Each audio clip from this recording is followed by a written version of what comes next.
DDR5 महंगा हो चुका है, GPU भी महंगा हो चुका है, इवन जो स्मार्टफोन्स हैं वो भी इन फ्यूचर महंगे होने वाले हैं।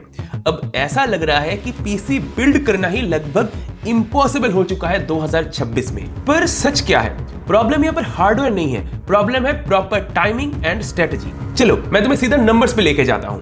2025 में मैंने जो ये DDR5 रैम लिया था, ये लगभग मुझे इतने प्राइस का पड़ा था, और अब यही रैम अगर मुझे लेना है तो लगभग 60,000 देना पड़ सकता है। ऑलमोस्ट 3 गुना हो चुका है। और ये प्रॉब्लम सर इंडिया की नहीं है, ग्लोबल ये प्रॉब्लम चल रही है। बट इंडिया में एक तो डॉलर टू जो रुपीस की कन्वर्जन है वो एक दिक्कत है, इसके ऊपर इंपोर्ट ड्यूटी लगता है, जीएसटी लगता है, तो सब कुछ मिला के इंडिया के ऊपर प्राइसेस और ज्यादा बढ़ चुकी है। Obviously AI data centres, cloud giants and HBM production shift definitely DDR5 supply को स्क्वीज कर रहा है। अब पता है सबसे बड़ा झटका क्या लगता है?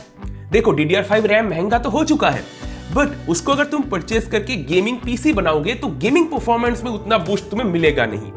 पेपर में DDR5 बीस्ट है, 6000 मेगा ट्रांसफर पर सेकंड से 8000 मेगा ट्रांसफर पर सेकंड इवन, और जितना टाइम बढ़ेगा ये स्पीड और बढ़ेगा। But 1080p and 1440p gaming में तुम्हें एक्चुअल रियल वर्ल्ड डिफरेंस कितना मिलेगा पता है? 5 to 10%, वो भी कुछ रेयर केसेस में।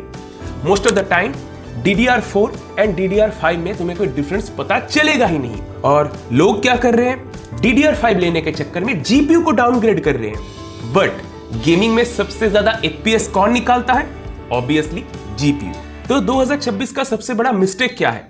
Wrong RAM decision. जैसा मैंने वीडियो के स्टार्टिंग में ही बताया, DDR5 महंगा हो गया है, GPU महंगा हो रहा है, इवन स्मार्टफोन्स में भी महंगाई देखने को मिलेगा इन फ्यूचर, लैपटॉप्स भी महंगे हो रहे हैं, साथ ही HBM की शॉर्टेज भी चल रही है। और कॉमन फैक्टर क्या है इसमें? AI। DDR रैम्स, इनको तुम जस्ट एक नॉर्मल पाइप की तरह मान सकते हो, वहीं पर HBM है एक industrial grade high and pipeline जो एक पूरा का पूरा नदी को ही मूव कर सकता है। वहीं पर DDR में जो नॉर्मल पाइपलाइंस हैं, इनको तुम ऐसे एज्यूम कर सकते हो कि हमारे घर में जो पानी आता है उसमें जितने पतले पाइप्स का यूज किया जाता है वही है DDR। और AI ट्रेनिंग में थाउजेंड्स ऑफ GPUs का यूज होता है। अब तुम्हारे दिमाग में एक ख्याल आ रहा होगा कि ठीक है DDR की बात हो रही थी, अब मैं GPU पे क्यों घुस रहा हूं? देखो यहाँ पर हमारे जो ग्राफिक्स कार्ड्स होते हैं उसमें जो VRAMs यूज होती है, मैं नॉर्मल 4060, 5060, 5090 की इवन बात कर रहा हूं। इसमें किस तरह के किस तरह के VRAMs यूज होती हैं? GDDR, GDDR6X, GDDR7, शायद तुमने सुना होगा। तो वो भी एक तरह का तो DDR रैम ही हुआ ना। तो बेसिकली AI GPUs में कभी भी GDDR मेमोरीज को यूज नहीं किया जाता, इसमें यूज होता है HBM, high bandwidth memory. AI को टेराबाइट्स पर सेकंड की बैंडविड्थ चाहिए, जो कभी भी GDDR मेमोरीज पूरा नहीं कर सकता। जैसे कि तुम्हें पता ही है अभी AI का ही जमाना चल रहा है, तो बड़े बड़े जो टेक कंपनीज हैं वो अपना AI डेटा सेंटर बिल्ड कर रहे हैं, तो उनको चाहिए मैक्सिमम से मैक्सिमम AI GPUs, जैसे कि NVIDIA की H100 या फिर और भी कई सारे मॉडल्स हैं। तो ऐसे GPUs की जरूरत होती है वहां पर।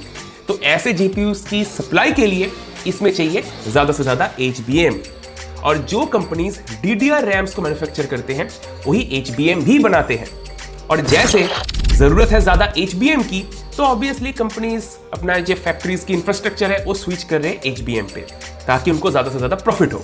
बेसिकली सिचुएशन क्या बन रही है? जो कंपनीज GDDR मैन्युफैक्चर करते हैं वो DDR भी मैन्युफैक्चर करते हैं, वो HBM भी मैन्युफैक्चर कर रहे हैं।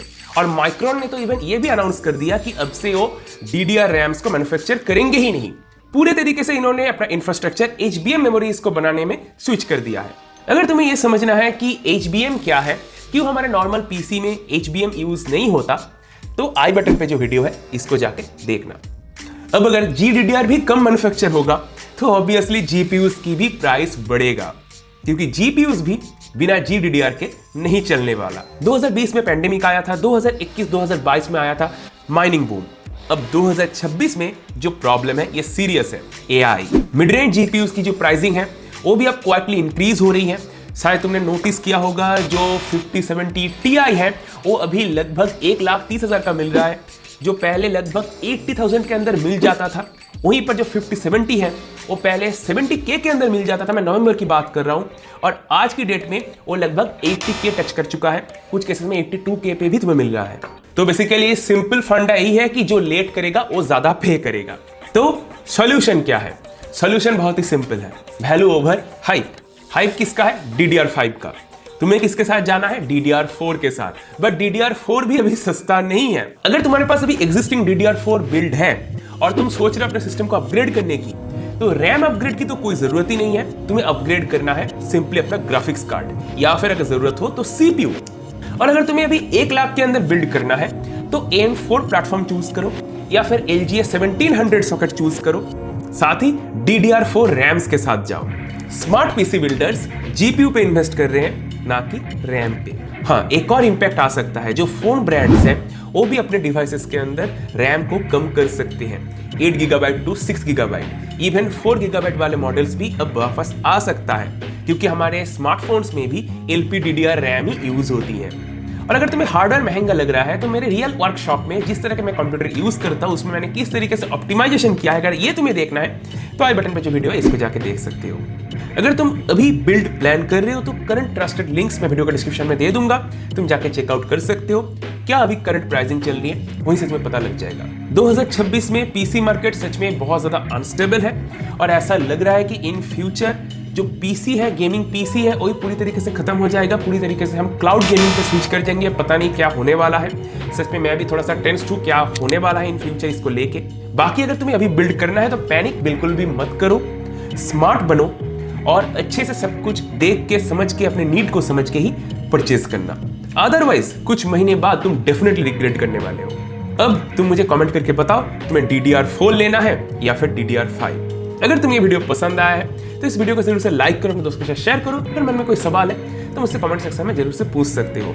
अगर तुम्हें पीसी बिल्ड या फिर कंप्यूटर में कोई दिक्कत हो रही है, इसके रिगार्डिंग कुछ भी मुझसे पूछना है, तो मेरा जो व्हाट्सएप नंबर है वो मैं तुम्हें स्क्रीन पे दे रहा हूँ, तुम जाके मुझसे पूछ सकते हो। यहाँ पर ये सर्विस पेड है। अभी के लिए इतना ही, बाय बाय।